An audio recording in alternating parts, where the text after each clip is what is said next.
Nah, ini dia nih tanggung jawab ayah ya. Jangan sampai bangsa kita ini menjadi fatherless country. Artinya apa? Negara yang nggak punya ayah, dalam artian ayahnya ada ya, tetapi tidak mendidik anak-anaknya. Akhirnya anak-anak itu seolah-olah seperti tidak punya ayah ya. Padahal tanggung jawab ayah itu adalah mendidik anak, memberikan contoh. Bahkan kalau bisa nih ya, huruf alif ya, huruf alif pertama yang diterima oleh anak itu yang ngajarin ayahnya, bukan gurunya, ya kan? Ibunya gitu. juga, jadi teamwork sih. Ayah dan ibunya harus benar-benar concern sama pendidikan anak. Ya. Jadi kalau bisa pertama kali belajar sholat dari ayah ibunya, belajar bagaimana mempunyai akhlak yang baik juga dari orang tuanya. Betul, apalagi seorang ayah punya tanggung jawab terhadap anak laki-lakinya yang kelak akan menjadi generasi penerusnya, ya kan? Untuk mengajarkan kepada anak-anaknya kelak. Nah, setelah ini akan hadir berita menarik, yaitu mengenai orang-orang yang menghina Al-Quran. Jangan kemana-mana, siapa saja mereka. Tetaplah di Berita Islami Masa Kini.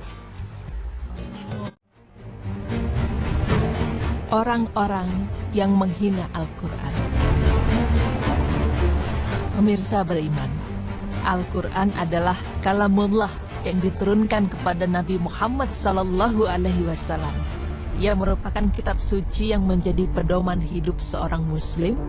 Sejak dulu sampai sekarang, kaum muslimin sepakat tentang wajibnya menghormati dan memuliakan Al-Quran.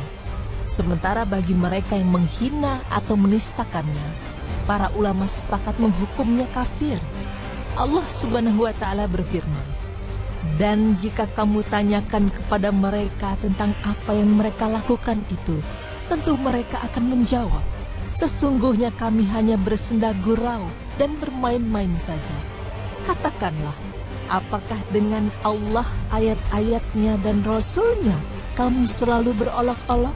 Tidak usah kamu minta maaf karena kamu kafir sesudah beriman. Quran Surah At-Taubah ayat 65 hingga 66.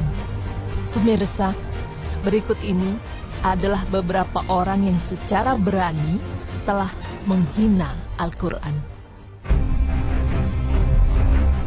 Anggota parlemen Belanda, Geert Wilders, dituding sebagai biang keladi maraknya penistaan dan ancaman terhadap tempat-tempat ibadah kaum muslimin. Pernyataan-pernyataan miring Wilders tentang Islam berkontribusi pada ancaman dan tindakan penistaan terhadap masjid-masjid. Politisi macam Geert Wilders telah merusak nilai-nilai yang paling penting dalam kehidupan bermasyarakat, yaitu sikap saling menghormati hak dan kewajiban masing-masing orang. Wilders, yang dikenal sebagai politisi anti-Islam, pernah melontarkan pernyataan kontroversial.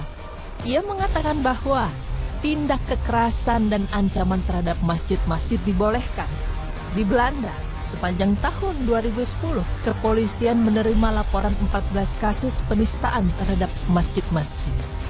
Wilders mempunyai keyakinan Islam sebagai agama penyebar terorisme, antisemitisme, melakukan kekerasan pada perempuan, melakukan kekerasan pada kaum homoseksual, dan Al-Quran memberi petunjuk bagi muslim untuk membenci mereka yang tidak sepaham. Masih segar dalam ingatan ketika Wilders menjadi sutradara film berjudul Fitnah yang sangat melecehkan agama Islam. Dalam kitab Al-Mawsu'ah Al-Fiqhiyah dinyatakan, ulama telah sepakat bahwa siapa saja yang menghina Al-Quran, mushaf, satu bagian dari mushaf, atau mengingkari satu huruf darinya, atau mendustakan satu saja hukum atau informasi yang dinyatakannya, atau meragukan isinya, atau berusaha melecehkannya dengan tindakan tertentu, seperti melemparkannya di tempat-tempat kotor, maka dinyatakan murtad. Inilah hukum syariah yang disepakati oleh para fuqaha dari berbagai mazhab, bahwa hukum menghina Al-Quran jelas-jelas haram, apapun bentuknya, baik dengan membakar, merobek, melemparkan ke toilet, maupun menafikan isi dan kebenaran ayat dan suratnya. Jika pelakunya muslim, maka dengan tindakannya itu dia dinyatakan murtad. Jika dia non-muslim dan menjadi ahli jimmah, maka dia dianggap menodai jimmahnya dan bisa dijatuhi sanksi yang keras oleh negara. Jika dia non-muslim dan bukan ahli jimmah tetapi mu'ahad, maka tindakannya bisa merusak mu'ahadnya dan negara bisa mengambil tindakan tegas kepadanya dan negaranya.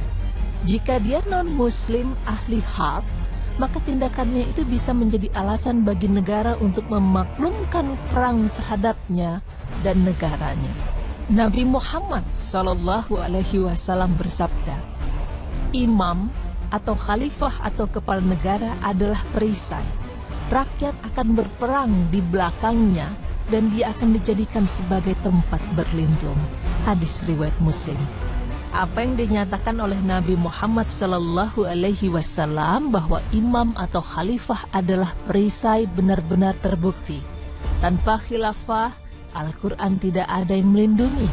Penistaan terhadap kitab suci itu pun terus berlangsung siang malam, baik yang dilakukan oleh kaum kafir di barat maupun timur, bahkan di negeri kaum muslim sendiri. Rasulullah SAW sebagai kepala negara Islam pernah memaklumkan perang terhadap Yahudi Bani Kainuqa karena telah menodai kehormatan seorang muslimah dan mengusir mereka dari Madinah karena dianggap menodai perjanjian mereka dengan negara. Pemirsa beriman, kewajiban umat Islam seluruhnya yang paling segera adalah tidak tidur dan mengambil tindakan tegas yang akan membuat orang-orang berpikir 1000 kali sebelum melecehkan kemuliaan Islam, simbol, dan ajarannya. Semoga informasi ini bermanfaat bagi kita semua. Amin. Pada perempuan melakukan kekerasan pada kaum homoseksual dan Al-Quran memberi petunjuk bagi muslim untuk membenci mereka yang tidak sepaham. Masih segar dalam ingatan ketika Wilders menjadi sutradara film berjudul Fitnah yang sangat melecehkan agama Islam.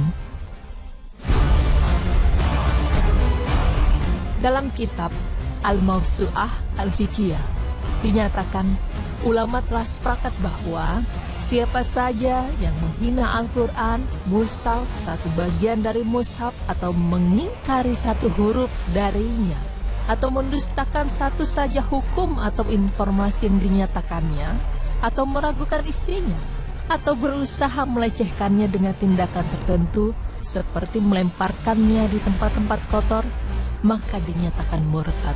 Inilah hukum syariah yang disepakati oleh para fuqaha dari berbagai mazhab, bahwa hukum menghina Al-Quran jelas-jelas haram, apapun bentuknya, baik dengan membakar, merobek, melemparkan ke toilet, maupun menafikan isi dan kebenaran ayat dan suratnya. Jika pelakunya muslim, maka dengan tindakannya itu dia dinyatakan murtad. Jika dia non-muslim dan menjadi ahli jimmah, maka dia dianggap menodai jimmahnya dan bisa dijatuhi sanksi yang keras oleh negara. Jika dia non-muslim dan bukan ahli jimmah tetapi mu'ahad, maka tindakannya bisa merusak mu'ahadnya dan negara bisa mengambil tindakan tegas kepadanya dan negaranya. Jika dia non-muslim ahli had, maka tindakannya itu bisa menjadi alasan bagi negara untuk memaklumkan perang terhadapnya dan negaranya. Nabi Muhammad SAW bersabda, imam atau khalifah atau kepala negara adalah perisai.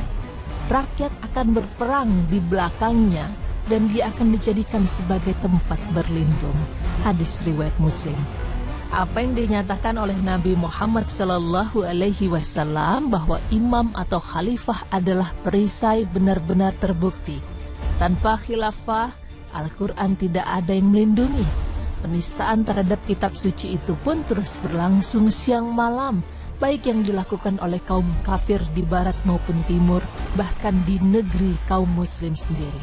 Rasulullah SAW sebagai kepala negara Islam pernah memaklumkan perang terhadap Yahudi Bani Kainuqa karena telah menodai kehormatan seorang muslimah dan mengusir mereka dari Madinah karena dianggap menodai perjanjian mereka dengan negara.